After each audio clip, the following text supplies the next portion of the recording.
اهلا بيكم. النهارده هنعمل مع بعض المكرونه البشاميل بطريقه سهله وبسيطه وجميله جدا. هتقولوا لي ايه الجديد؟ ما كلنا بنعمل المكرونه البشاميل، فانا بقول لكم النهارده هنعملها بطريقه حلوه جدا، جوسي، هتطلع معاكم كريمي قوي. هنتعرف على التكات والحركات اللي ممكن تعملوا بيها المكرونه بكل سهوله وتطلع معاكم حلوه جدا. يلا تابعوا معايا الوصفه وشوفوا معايا هنعمل ايه. معايا مكرونه بنه، معايا كيلو من اللبن، 3 كوبايات من الجبنه الموتزاريلا، بصلتين كبار مفرومين فرم ناعم، نص كيلو من اللحمه المفرومه تكون قليله الدسم، معايا بصله وهوريكم البصله دي هنحتاجها في ايه. معايا 5 معالق من الدقيق الابيض، 6 معالق من الزبده، كوبايه صغيره من الجبنه الكريمي، معلقه من معجون الصلصه، معلقه من السبع توابل، وكمان معلقه من الثوم البودر وده بديل للثوم العادي، كعب من المرق، وجوز الطيب وقرنفل وحبهان، ملح وفلفل ده اساسي، ومعلقه من الزيت. اول خطوه هنسلق المكرونه، هنحط ميه بتغلي ونسيبها تغلي على النار، وبعد كده هنزل بيه الملح، واول ما الميه تبدا تغلي معايا هنزل بالمكرونه بتاعتي.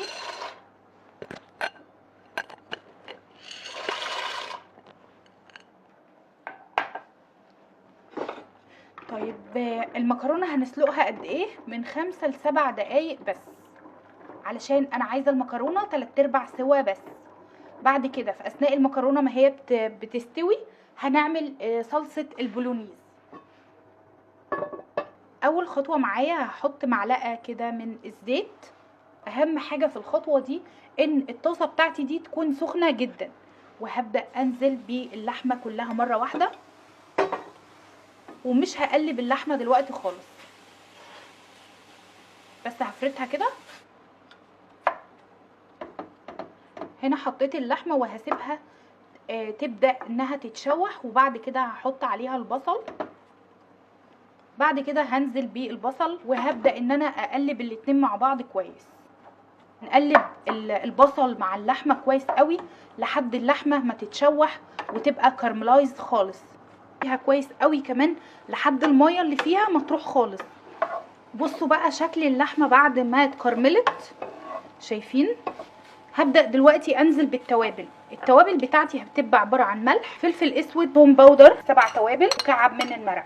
هقلب كل ده كده مع اللحمه. اهم حاجه نفتت مكعب المرق كويس قوي. معلقتين من الصلصه، ميه. هقلب كل ده كده مع بعضه كده.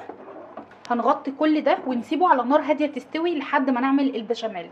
وهنا بقى هنعمل البشاميل على الطريقه الفرنسيه. هنجيب البصله الحلوه دي ونحط فيها القرنفل بالشكل ده. هنحط حوالي 5 أو 6 وحدات من القرنفل، وهنحطها في اللبن. وعندي 5 وحدات أو 6 وحدات من الحبهان. يلا بقى علشان نعمل البشاميل. اول حاجة هننزل الزبدة عليها شوية من الزيت، نستنى على ما تسيح. بعد كده هنزل بالدقيق وهقلب كل ده، وهوطي النار علشان الدقيق ما يتحرقش. شايفين انا كده بعمل الرو بتاع البشاميل. بعد كده هبدأ انزل بالحليب او باللبن وهقلب. واوريدي اللبن لازم يكون سخن. هنقلب البشاميل كده لحد ما يبدأ يتقل معانا. اول ما الخليط ده بدأ يتقل كده هنزل ببقية كمية اللبن وهقلب برضو لما يبدأ ان هو يتقل معايا ويبقى سموزي خالص او سلكي خالص ما فيهوش اي تكتلات.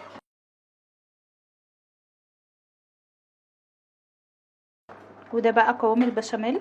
شويه كده من الفلفل الاسود، نحط شويه كده من الملح، وهنحط رشه من جوز الطيب. اخر خطوه هحط الجبنه الكريمي. لو مش حابين الخطوه دي ممكن تستغنوا عنها خالص. بصوا بقى، شايفين الصوص اتأثر خالص واللحمه استوت والريحه تحفه جدا. شايفين شكلها عامل ازاي؟ بجد رائعه وريحتها حلوه قوي. يلا بقى دلوقتي وهنجمع المكونات بتاعتنا علشان ندخلها الفرن.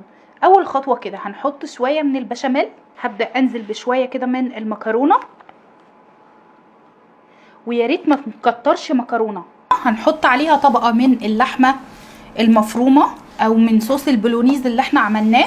هنحط شويه كده من الجبنه الموتزاريلا، هحط كده شويه من البشاميل، هنحط بقى كمان شويه من الجبنه الموتزاريلا. انا عارفه انها كتير بس هتشوفوا بقى شكلها في الاخر هيبقى عامل ازاي. هنرجع بقى نحط طبقه من المكرونه، هنغرقها بقى بشاميل من فوق.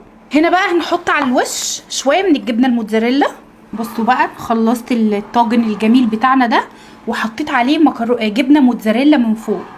هندخلها بقى الفرن دلوقتي على درجه حراره 200 لمده حوالي 20 دقيقه مش اكتر، لان كل حاجه مستويه يا دوب هتاخد جراتان من فوق. ونطلعها بقى ونشوف شكلها يبقى عامل ازاي. بصوا بقى عايزه اوريكم حاجه حلوه قوي، عايزه اوريكم شكل المكرونه بعد ما طلعت من الفرن. بصوا بقى شايفين جوسي ازاي وكريميه قوي، كل حاجه دايبه ببعضها وتحفه جدا. انا عايزه منكم تجربوا الوصفه دي بجد لانها تحفه، هتعجبكم جدا وهتحبوها قوي. ولو عجبتكم الوصفه يا ريت تشيروها مع اصحابكم وتعملوا سيف للوصفه، واشوفكم في وصفه جديده وبالف هنا وشفا.